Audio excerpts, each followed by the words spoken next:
जय हिंद मेरे डियर साथी, मैं आपका साथी विकास और आज हम देखने वाले हैं glass as a packaging material. इसके पहले हम आपको बता देना चाहते हैं, यदि आप इधर नहीं देखे हैं ये वाला वीडियो, ठीक है, टाइप ऑफ पैकेजिंग मटेरियल वाला वीडियो आप नहीं देखे हैं, मतलब पैकेजिंग का इंट्रोडक्शन वीडियो नहीं देखें तो प्लीज़ उसे आप जाके देखिएगा। क्यों? क्योंकि पैकेजिंग मटेरियल 4 में कैटेगराइज किया गया। Glass as a packaging material, plastic as a packaging material, metal और रबर, यानी ये हमारे पास पैकेजिंग मटेरियल है। ठीक, आज हम इस पैकेजिंग मटेरियल में ग्लास को पूरा डिटेल में देखने वाले हैं, स्टेप बाय स्टेप। ठीक है, ये टारगेट बैच का चौथा दिन है। अभी तक आपने टारगेट बैच ज्वाइन नहीं किया है तो प्लीज़ आप जाके टारगेट बैच ज्वाइन कर लीजिए। क्यों? क्योंकि इसमें चाहे फर्स्ट ईयर हो, चाहे सेकेंड ईयर हो, चाहे हिंदी मीडियम हो प्लस इंग्लिश मीडियम मिक्स या केवल इंग्लिश मीडियम, सबका एकदम ईजी से ईजी तरीके से नोट बना के आपको पढ़ाना शुरू कर दिया गया है। तो समझिए, glass as a packaging material, glass मतलब शीशा समझते हैं, ठीक, शीशा यानी कांच होता है। अब इसको हम जितने भी प्रोडक्ट होते, फार्मास्यूटिकल प्रोडक्ट, कैसे हम स्टोरेज करने के लिए प्रयोग करते हैं उसके बारे में इसमें हम पढ़ने वाले हैं। जैसे बहुत सारी दवाइयाँ देखे होंगे, कोई शीशा होता है, कोई प्लास्टिक में होता है, कोई अलग अलग चीज़ों में होता है। तो ये ग्लास क्या होता है? ग्लास एक निष्क्रिय पदार्थ है। निष्क्रिय पदार्थ मतलब ये किसी से अभिक्रिया नहीं करता है, जो फार्मास्यूटिकल प्रोडक्ट को संग्रह में, ठीक है, संग्रह करने में लिखना चाहिए था, ठीक है, यहाँ पर क्या हो जाएगा, करने में प्रयोग किया जाता है। अब ये इस लाइन का मतलब समझिए क्या कह रखा। ग्लास एक निष्क्रिय पदार्थ है। निष्क्रिय पदार्थ मतलब ये किसी से अभिक्रिया नहीं करता है, जो फार्मास्यूटिकल प्रोडक्ट मतलब जैसे दवाइयाँ हो गई, ठीक है, दवाइयाँ वगैरह को रखने में प्रयोग की जाती है, ठीक है, दवाइयाँ वगैरह रखने के, संग्रह मतलब रखने के लिए, ठीक है, रखने के लिए प्रयोग की जाती है। क्यों? क्योंकि यह गुणवत्ता में कोई कमी न होने के साथ पुनः उपयोग में लाया जा सकता। कहने का मतलब क्या कह रखा, अभी आप कोई एक ऐसे शीशा वाला डिब्बा ले लीजिए, क्या ले लीजिए, ऐसे शीशा वाला डिब्बा लीजिए, इसमें कोई भी प्रोडक्ट आप रखें, ठीक, तो ये क्या कर सकते हैं, इसकी गुणवत्ता में कोई प्रभाव, क्यों? क्योंकि शीशा किसी भी केमिकल के साथ मोस्टली किसी केमिकल के साथ रिएक्शन नहीं करता। रिएक्शन मतलब अभिक्रिया नहीं करता है, ठीक है, रिएक्शन मतलब अभिक्रिया नहीं करता। और एक बार यदि आप इसके प्रयोग कर लिए तो दूसरी बार भी पुनः जैसे प्रयोग कर सकते हैं। वही चीज़ लिखा, पुनः उपयोग में लाया जा सकता है। ये हमारे पास हो गया पहला पॉइंट। नेक्स्ट पॉइंट में क्या लिखा, ग्लास का समय के साथ कोई हानि नहीं होता। कहने का मतलब क्या होता है, जैसे ये हमारे पास क्या होगा, ग्लास का आपने कंटेनर ले लिया, ठीक, ग्लास के कंटेनर ले लिया, ये लॉन्ग टाइम तक मतलब लंबे समय तक इसे एज इट इज आप वैसे ही सेम टू सेम देखेंगे, ठीक। प्लास्टिक में देखेंगे तो धीरे धीरे केमिकल के साथ रिएक्शन कर जाएगा, मेटल धीरे धीरे कोरोजन मतलब जंग पकड़ लेगा, बट शीशे में ऐसा कुछ भी देखने को नहीं मिलता है। तो ये चीज़ लिखा है, ग्लास का समय के साथ कोई हानि नहीं होता है। वो भी हानि मतलब केमिकल के साथ हानि नहीं होता है, उसके अंदर जो दवाइयाँ रखी जाती हैं। केवल अंबर कलर का ग्लास ही प्रकाश की सुरक्षा प्रदान करता है। कहने का मतलब क्या कह रखता है, ग्लास यानी जो शीशा होता है, देखेंगे अलग अलग रंगों में प्रयोग किए जाते हैं। कोई ट्रांसपेरेंस होता है, ट्रांसपेरेंट मतलब तुम आर पार देख सकते हो, बट याद रखना दवाओं को रखने के लिए केवल एक ही कलर सूटेबल है, जो कलर क्या बोल देते हैं, अंबर कलर, जिसे ब्राउन कलर के नाम से जाना जाता है, ठीक। ये ब्राउन कलर का जो कलर होता है ये दवाओं के रखने के लिए उपयोग में की जाती है। अंबर कलर क्यों? क्योंकि ये प्रकाश से सुरक्षा प्रदान करता है, प्रकाश आर पार नहीं जाएगा। नहीं तो बहुत सारे केमिकल होते हैं, ये सनलाइट है, सनलाइट इसके अंदर जाएगा तो इसकी केमिकल प्रॉपर्टी को ख़राब कर देगा। क्यों? क्योंकि दवाइयों को हमेशा ऐसे लिखा रहता है, कीप अवे फ्रॉम सनलाइट, ऐसे देखो लिखा रहता है ना, कीप अवे फ्रॉम, ठीक है, कीप अवे फ्रॉम सनलाइट, ये सनलाइट से इसे क्या करिए आप दूर रखिए, ठीक है, और मॉइस्चर से दूर रखिए। क्यों? क्योंकि सनलाइट ये केमिकल के अंदर पड़ेगा तो इसकी केमिकल की प्रॉपर्टी को चेंज कर देगा। तो वही चीज़ लिख रखा, प्रकाश से सुरक्षा प्रदान करता है। ये पहला पॉइंट होगा। नेक्स्ट पॉइंट में क्या लिख रखा, ग्लास का उपयोग पैकेजिंग के लिए भंगुर तथा भारी होने के कारण सीमित होती है। का सीमित मतलब बहुत ज़्यादा अमाउंट में इसका प्रयोग नहीं किया जाता। क्यों? क्योंकि ये भंगुर होते। भंगुर मतलब जैसे मान लेते अभी रैक पे आप रखे हुए हैं, ठीक, अभी देखिए मेडिकल स्टोर पे रैक रैक रैक रैक रखे, अब इस रैक पे रखे हैं, ऊपर से मान लेते नीचे गिरे तो प्लास्टिक रहेगा तो नहीं टूटेगा, मेटल रहेगा तो नहीं टूटेगा, बट शीशा रहेगा तो एक बार टूटेगा, चकना चूर हो जाएगा। तो वही तुम्हारे पास क्या दे रखा, ग्लास का उपयोग एक भंगुर और भारी होने के कारण सीमित मात्रा कुछ ही मात्रा में इसका प्रयोग किया जाता है। ठीक, तो ये आपका इंट्रोडक्शन हो गया, यानी पैकेजिंग मटेरियल के बारे में। ये आएगा तो लॉन्ग में आता भाई वीडियो, ठीक है, सॉरी क्वेश्चन आता लॉन्ग में। ठीक, अब इसका कंपोजिशन क्या होता है सर? कंपोजिशन मतलब ये शीशा कैसे बनाया जाता है, इसको थोड़ा सा बता दीजिए। कोई टेंशन नहीं। सबसे पहले देखिए, ग्लास को सैंड, सोडा ऐश, चूना पत्थर आदि को मिक्स करके बहुत हाई टेम्परेचर पर गर्म किया जाता तो हमारे पास ग्लास बन के तैयार होता। कहने का मतलब सबसे पहले सिलिका लेते हैं। सिलिका का फार्मूला क्या होता है? ब्लैक पेन से लिखते हैं, SiO2 होता है, यानी सिलिका ऑक्साइड होता है। ठीक, उसके बाद सोडियम कार्बोनेट लेते हैं। सोडियम कार्बोनेट मतलब Na2CO3 लिया जाता है। ठीक, उसके बाद सोडियम कार्बोनेट लिया जाता है। सोडियम कार्बोनेट मतलब CaCO3 लिया जाता है, और इसको बहुत ज़्यादा टेम्परेचर पे गर्म किया जाता है। लगभग कितना, 1000 से लेकर 1400 डिग्री सेल्सियस पे। ठीक, जब इसको गर्म किया जाता है तो हमारे पास लिक्विड ग्लास बन के आता है। ये आपके सामने क्या हो गया, लिक्विड ग्लास बन के आता है। ठीक, अब इसको जिस ढांचा में डालेंगे, मतलब सांचे में डालेंगे, उस तरह से हम ग्लास बना सकते हैं। ठीक, तो ये तुम्हारे पास हो गया इनके बारे में। तो कंपोजिशन आप आशा करते समझ गए होंगे। दोबारा बताते हैं। सबसे पहले सिलिका को प्लस में सोडियम कार्बोनेट को, कैल्शियम कार्बोनेट को हाई टेम्परेचर पे गर्म किया जाता तो लिक्विड ये क्या बन जाता है, ग्लास बन जाता है, यानी कांच बन जाता है। ठीक है, नहीं समझ में आता तो यहाँ पे आप क्या लिख दीजिए, लिक्विड कांच लिख दीजिए। अब इस कांच को जिस बर्तन में रखेंगे उसी का शेप बना देगा आराम से। ठीक, तो ये कंपोजिशन हो गया। यहाँ से मान लेते तुमसे पूछे कंपोजिशन ऑफ ग्लास, तो बताएंगे silica, sodium carbonate, calcium carbonate. यदि आपको फार्मूला पता, फार्मूला नहीं तो केवल ये लिख देंगे, अपना काम बन जाएगा। ठीक, तो ये हो गया कंपोजिशन के बारे में। अब सिलेक्शन क्राइटेरिया आते हैं। क्यों आप इसका चयन करते हैं, किसका, शीशे का चयन करते हैं, क्यों? अब इनमें कुछ चीज़ें बातें हैं, कोई ना कोई बात होगी तभी तो प्रयोग करते हैं। जैसे आपके पास ये पेन है, ये पेन है, ठीक, और मान लेते ये दो तीन पेन है। क्यों यही पेन आप प्रयोग करते हैं? क्यों? क्योंकि इसमें कुछ ना कुछ खासियत होगा। उसी तरह से हमारे मार्केट में बहुत सारा दवाइयाँ का रखने वाला डिब्बा है, चाहे वो मेटल का हो, चाहे आपका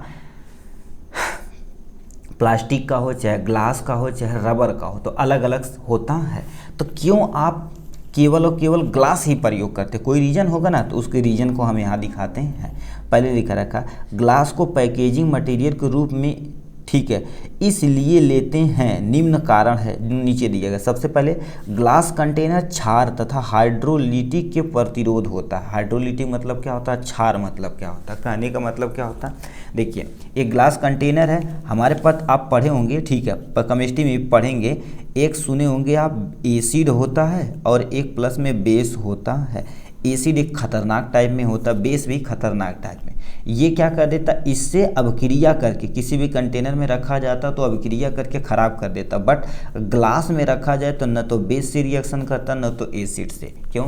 क्योंकि अभी अब लैब में देखेंगे, जितने भी आप ऐसे ट्यूब देखे होंगे, ठीक है, ऐसे ट्यूब देखे होंगे ना, ऐसे ट्यूब होते तो एक स्पेशल तरह का होता है जिसे हम क्या बोलते हैं, बोरोसिलिकेट बोला जाता है। क्या? बोरोसिलिकेट ग्लास बोला जाता है। ठीक, इसका प्रयोग करते हैं क्योंकि ये जल्दी खराब नहीं होता और प्रतिरोध होता। प्रतिरोध मतलब ये उससे अभिक्रिया नहीं करता। तो ये क्या रखा, वही चीज़ बोल दिया गया पॉइंट में। ग्लास कंटेनर यानी फ्रीजर अथवा ड्रायर के तापी प्रसार गुण होते हैं। मतलब ये तुम ठंडा करोगे थोड़ा सा कॉन्टैक्ट हो जाएंगे, यदि बहुत ज़्यादा गर्म करेंगे तो थोड़ा सा एक्सपेंड हो जाएंगे, अपना मैनेज कर लेंगे। प्लास्टिक वगैरह रहेगा तो छेद हो जाएगा, दिक्कत हो जाएगी। तो ये क्या करते हैं, फ्रीजर अथवा ड्रायर होते हैं, जिसे हम थर्मल एक्सपेंशन बोला जाता है। इसमें ये गुण देखने को मिलता है, इसीलिए हम प्रयोग करते हैं। पहला, लास्ट में नॉन रिएक्टिव होते हैं, मतलब क्या होते हैं, ये देखा जाए तो ये निष्क्रिय होते हैं। क्या होते हैं? निष्क्रिय होते हैं, इसीलिए इनका प्रयोग किया जाता है। निष्क्रिय मतलब इसके अंदर जो केमिकल रखा जाता है, केमिकल मतलब जो दवाइयाँ रखी जाती है, उससे अभिक्रिया नहीं करता है, तो ये लिख रखा नॉन रिएक्टिव होते हैं। नेक्स्ट में रासायनिक अपघटन के प्रतिरोध होते हैं। ठीक है, रासायनिक अपघटन मतलब क्या होता है, जैसे अब इसके अंदर कोई ना कोई केमिकल रखा होगा, ठीक, कोई केमिकल मतलब दवा रखी गई होगी। अब तुम सोचो ये शीशे के साथ अपघटन करे, अपघटन मतलब धीरे धीरे धीरे धीरे धीरे धीरे रिएक्शन करे, बट ऐसा नहीं होता, तो ये लिख रखा रासायनिक अपघटन के प्रतिरोध होते हैं। प्रतिरोध मतलब नहीं अभिक्रिया करते हैं, तो ये सिलेक्शन क्राइटेरिया हो गया इसके बारे में। ठीक, फिर आगे चलते हैं, क्योंकि कईयों तरह के हमने टाइप देखा हुआ है, अब उस टाइप को देखते हैं। Type, property, application. अब यहाँ पर 4-5 दिया गया, इनके बारे में थोड़ा थोड़ा हेडिंग डाल के लिख देंगे, यदि लॉन्ग में आएगा तो। इतना सुंदर सुंदर इसी तरह से आपको लिखना है एग्जाम में। जितना आप अच्छे तरीके से सुंदर सुंदर आप एग्जाम में लिख देंगे, उतने अच्छे से आप नंबर पा जाएंगे। क्यों? क्योंकि अभी पिछले साल आप अपने आपके भाई होंगे जो फर्स्ट ईयर से सेकेंड ईयर में गए होंगे, उनसे पूछना कितने लोगों का बैक लगा था। भाई बहुत सारे लोगों का बैक लगा था, तो इसीलिए हम जितना भी चीज़ लिखते हैं बहुत अच्छे तरीके से, लास्ट में आपको बताएंगे ट्रिक एग्जाम में कैसे लिखना रहेगा। हेडिंग वगैरह आप याद रखिएगा बस। पहला इसमें बताते हैं बोरोसिलिकेट ग्लास, अभी बोले हैं लैब में प्रयोग किए जाने वाले जितने भी होते हैं सब बोरोसिलिकेट ग्लास होते हैं। तो क्या लिख रखा, बोरोसिलिकेट ग्लास अत्यधिक प्रतिरोध होते हैं। ठीक, अत्यधिक प्रतिरोधक मतलब ये न तो किसी केमिकल के साथ, ठीक है, केमिकल के साथ रेसिस्टेंस होते हैं, टेम्परेचर के साथ रेसिस्टेंस होते हैं, और थोड़ा सा स्ट्रांग होते हैं as compare to other glass, तो वही लिख रखा अत्यधिक प्रतिरोध होता है। Borosilicate glass soda lime glass की तुलना में केमिकली इनर्ट होते हैं। कहने का मतलब क्या कह रखा, बोरोसिलिकेट ग्लास सोडा लाइम की तुलना में, अभी यहाँ पर सोडा लाइम ये है, सोडा लाइम नीचे भी है, इनकी तुलना में देखा जाए तो ये केमिकली इनर्ट होते हैं। केमिकली इनर्ट मतलब ये किसी केमिकल से अभिक्रिया नहीं करते हैं, निष्क्रिय होते हैं। जैसे अभी कुछ सख्त लवंडे होते हैं, आगे पीछे कितनी भी परियां नाचे कुछ फर्क पड़ने वाला नहीं है। ठीक है, तो इसी तरह से ये होता है बोरोसिलिकेट ग्लास। नेक्स्ट में बोरोसिलिकेट ग्लास मोस्टली लैब में प्रयोग किया जाता है। क्या, कहाँ पर प्रयोग किया जाता है? मोस्टली लैब में प्रयोग किया जाता है। ठीक, यूजेज की बात की जाए, इसमें स्ट्रॉन्ग एसिड कहाँ यूज किया जाता है? Strong acid, strong base storage किया जाता है। अब स्ट्रॉन्ग एसिड में क्या कहा जाता है, जैसे सुने होंगे आप HCl का नाम स्ट्रॉन्ग एसिड है, H2SO4 स्ट्रॉन्ग एसिड है, HNO3 एक स्ट्रॉन्ग एसिड। इन्हें स्टोरेज करने के लिए मतलब रखने के लिए बोरोसिलिकेट ग्लास का प्रयोग किया जाता है। ये आपके सामने एसिड हो गया। अब कोई कहेगा बेस के बारे में, तो ये तुम्हारे पास क्या हो जाएगा, सुने होंगे NaH। ठीक है, यहाँ पर क्या लिखनी है, NaH4Cl, ये तुम्हारे पास OH लगा देते हैं, ammonium hydroxide, potassium hydroxide, KOH हो जाएगा सोडियम हाइड्रोक्साइड। ये सब जो तुम्हारे पास है सब बेस के अंतर्गत आते हैं। ठीक है, तो वही लिख रखा है, इसमें स्ट्रॉन्ग एसिड होते हैं, स्ट्रॉन्ग बेस स्टोरेज किए जाते हैं। क्यों? क्योंकि ये केमिकली इनर्ट होते, किसी से अभिक्रिया वगैरह नहीं करते हैं। ठीक है, ये हो गया इनके बारे में। ठीक, नेक्स्ट में आ जाते हैं treated soda lime glass. Treated soda lime glass क्या होता है, इसके बारे में समझिए। ट्रीटेड सोडा लाइम ग्लास मतलब ऐसा ग्लास जो सोडा लाइम से इसे ट्रीट किया जाता है, साफ किया जाता है, उसी को ट्रीटेड सोडा लाइम ग्लास कहते हैं। क्या लिख रखा, ट्रीटेड सोडा लाइम ग्लास को उनकी सतह को क्षार को हटाने के लिए तथा वेदरिंग को रोकने के लिए, क्षार मतलब जिसमें कोई भी क्षार लगा होता है उसको हटाने के लिए, वेदरिंग मतलब जो धीरे धीरे धीरे उस पर जंग लग रहा है उसको रोकने के लिए सोडा लाइम से ट्रीट किया जाता है। सोडा लाइम एक तरह का केमिकल होता है, उसी से ट्रीट किया जाता है और साफ़ हो जाता है, और इसमें कोई भी चीज़ रख सकते हैं। इसको बाहर से धुलने के लिए जल तथा लवण का, ठीक है, ये तुम्हारे पास यहाँ पर लवण मतलब साल्ट हो जाएगा, इसका मतलब क्या हो जाएगा, H2O हो जाएगा, लवण मतलब क्या हो जाएगा आपके सामने साल्ट हो जाएगा, का उपयोग किया जाता है। इसीलिए इसको क्या बोला जाता है, सोडा लाइम ग्लास बोला जाता है। तीसरा पॉइंट में क्या लिख रखा है, तीसरा प्रकार का क्या होता है, रेगुलर सोडा लाइम ग्लास। अब रेगुलर सोडा लाइम ग्लास क्या होता है सर, इसके बारे में थोड़ा सा बता दीजिए। Regular soda lime glass untreated होता है, मतलब ये किसी चीज़ से ट्रीट नहीं किया जा सकता, बट ये जहाँ प्रयोग किया जाता है, जैसे कुछ नॉर्मल चीज़, जैसे मलहम पट्टी रखना है, कोई और चीज़ रखना पड़ेगा, ठीक है, जो मोस्टली इनर्ट होते हैं, ठीक है, जैसे किसी वो केमिकल जो ज़्यादा रिएक्टिव नहीं होते उसको स्टोरेज किया जाता है। यह रेगुलर सोडा लाइम ग्लास की तुलना में सोडा लाइम से कम प्रतिरोधक होते हैं। देखो इसीलिए बोला जाता था रेगुलर, मतलब जैसे नॉर्मल चीज़ें प्रयोग कर रहे हैं, फूड वाले चीज़ें, उसमें आप प्रयोग करेंगे आप घर वगैरह में, ठीक। लास्ट एंड फाइनल में लिख रखा तुम्हारे पास यहाँ से NP general purpose soda lime glass. General purpose मतलब जैसे अभी कभी कहीं देखे होंगे किसी के डिब्बा होता है तो उसमें मरहम पट्टी विलियन ये सब चीज़ रखने के लिए हम प्रयोग करते हैं, ठीक। तो लिख रखा है यह नॉन पेरेंटल होते हैं, मतलब यह ग्लास इंजेक्शन के रखने में नहीं प्रयोग किया जा सकता। पहला पॉइंट के समझिए, जनरल पर्पस जो तुम्हारे पास सोडा लाइम ग्लास होता है नॉन पेरेंटल होता है। तुम सोचो अब कोई इंजेक्शन है, जैसे इंजेक्शन देखे होंगे, मोस्ट ऑफ द इंजेक्शन ऐसे होता है ना, ठीक है, ऐसे मोस्ट ऑफ इंजेक्शन छोटा सा ऐसे यानी नेपुल के फॉर्म में होता है, तो इसके अंदर इंजेक्शन होता है, तो इसे पेरेंटल बोलते हैं। But general soda lime glass ये नॉन पेरेंटल होता है, इसमें ये सब चीज़ प्रयोग नहीं की जाती है, अर्थात यह ग्लास इंजेक्शन के रखने में नहीं प्रयोग किया जाता, इसलिए नॉन पेरेंटल बोला जाता है। नेक्स्ट में क्या लिखा है, यह ग्लास केवल मरहम पट्टी विलेन और कुछ बाहरी, ठीक है, बाहरी पदार्थ के लिए प्रयोग किया जाता है, इसीलिए इसे नाम ही दिया गया general purpose soda lime glass हो गया। तो ये 4 तरह के आपके क्या हो जाएंगे, ग्लासेस हो जाएंगे। उसके बाद लास्ट में आपको क्या लिखना पड़ेगा, एडवांटेज और डिसएडवांटेज। उसके बाद आपका पूरा एक तरह का देखा जाए तो ग्लास कंटेनर पूरी तरह से ख़त्म हो जाएगा। अब क्या लिख रखा है इसके बारे में बताते हैं। सबसे पहले लाभ क्या है, देखिए पहला बोले हैं कि ये बहुत लंबे, किसी भी चीज़ को इसमें रख दोगे, अचार रख दोगे ना, तो बहुत लंबे समय तक एकदम से मस्त तरीके से पड़ा रहेगा, कोई फर्क नहीं पड़ने वाला है। तो लिखा ग्लास कंटेनर उच्च सुरक्षात्मक गुण वाले होते हैं। क्या होते हैं, उच्च सुरक्षात्मक गुण वाले होते हैं। यह अलग अलग आकार रंगों में उपलब्ध होते हैं, मतलब तुम देखोगे अलग अलग आकार और अलग अलग शेप में उपलब्ध होते हैं, इसीलिए इनका प्रयोग किया जाता है। अंबर कलश का यानी अंबर रंग का ग्लास कंटेनर दवा के रखने में प्रयोग किया जाता है। और याद रखना जितनी भी आपकी दुकान में होंगी दवाइयाँ रखने के लिए, वो मोस्ट ऑफ द केस में देखा जाए, ठीक है, मोस्ट ऑफ द केस में देखा जाए तो ग्लास कंटेनर किस कलर का होता है, अंबर कलर का ही होता है। क्यों, क्योंकि अंबर कलर प्रकाश को अंदर आने नहीं देता, जब अंदर नहीं आएगा तो कोई केमिकल उसके अंदर रहेगा तो लंबे समय तक स्टेबल बना रहेगा, ठीक।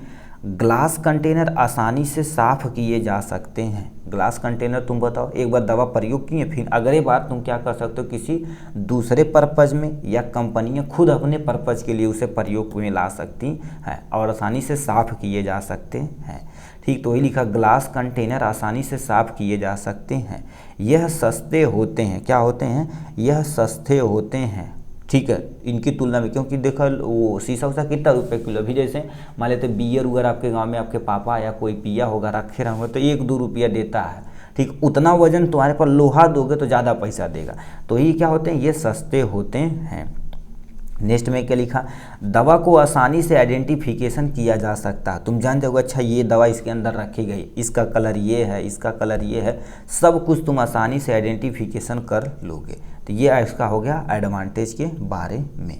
अब इसका डिसएडवांटेज थोड़ा सा देख लेते हैं, ठीक, क्योंकि जो सिलेबस में हमें उसे उतना पढ़ना ही पढ़ना पड़ेगा, ठीक। अब देखिए डिसएडवांटेज पे क्या होता है, कोई चीज़ का भाई दुनिया में लाभ है तो उसका हानि भी है, ठीक है। क्यों, क्योंकि अब देखा जाए जो भी चीज़ फ़ायदेमंद होता है उसका नुकसान कहीं न कहीं होता है, ठीक है। ये तो अलग बात है, कुछ समय के बाद दिखता है बट दिखता ज़रूर है, ठीक है, ये होगा। अब इसमें ग्लास कंटेनर कमज़ोर तथा भंगूर होते हैं। जो ग्लास कंटेनर होते हैं वो कमज़ोर होते हैं, ठीक है, कमज़ोर होते हैं। और भंगूर, भंगूर मतलब एक बार तुम ऐसे मारोगे टन से टूट जाएंगे, तो वही लिख रखा है ये कमज़ोर तथा भंगूर होते हैं, ठीक।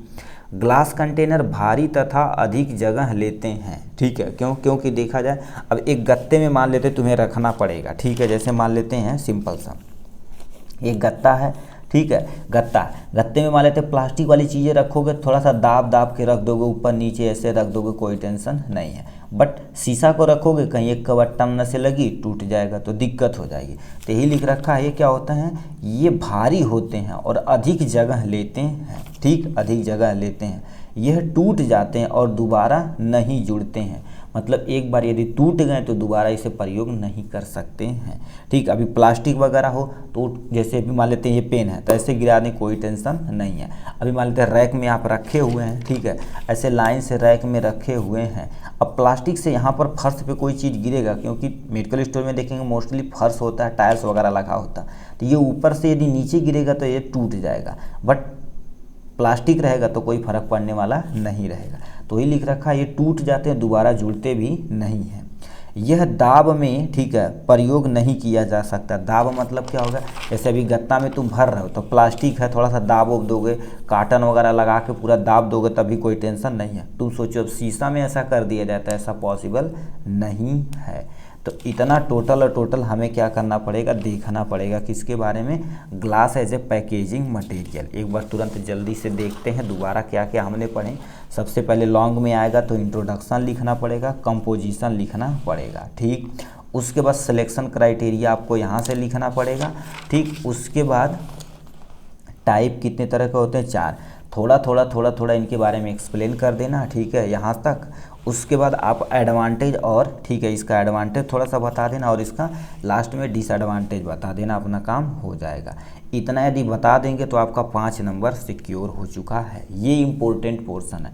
और एक प्लास्टिक भी जो तुम्हारे पास बताएंगे वो भी आप बार बार आता है, ये 2 बार आता है, तो इसको आप तैयार कर लीजिएगा, ठीक। चलिए आज के लिए बस इतना ही, फिर मिलेंगे नेक्स्ट वीडियो में नेक्स्ट टॉपिक के साथ। तब तक के लिए bye bye and take care.